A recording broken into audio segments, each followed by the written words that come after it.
Welcome to our channel. Today we how to log into monday.com after password reset step by step clearly. To log into monday.com after resetting your password, start by opening your preferred web browser. Type in the URL for monday.com and press enter. Once the home page loads, locate the login button in the top right corner of the screen.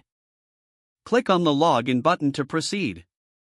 You will be directed to the login page. Here, enter the email address associated with your monday.com account. Next, look for the password field. Since you have just reset your password, enter your new password. Be sure to type it carefully to avoid any errors. After entering your email and new password, click the login button. Wait for the system to process your login request. If your credentials are correct, you will gain access to your monday.com dashboard.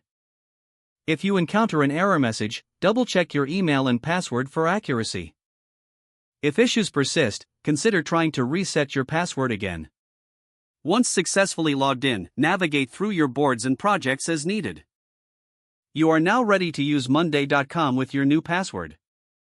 If the page does not load, refresh the browser or try again in a private or incognito window. Make sure you are using the correct email address, then retype it carefully to avoid small typos.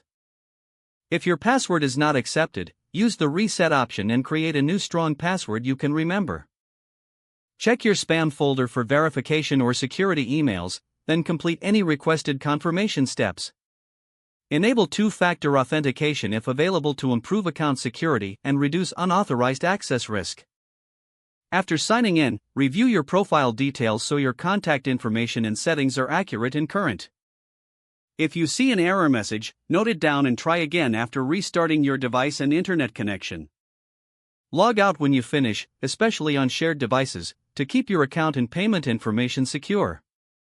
If the page does not load, refresh the browser or try again in a private or incognito window. Make sure you are using the correct email address, then retype it carefully to avoid small typos. If your password is not accepted, use the reset option and create a new strong password you can remember. Check your spam folder for verification or security emails, then complete any requested confirmation steps. Don't forget to like this video and subscribe to our channel for more step-by-step tech guides.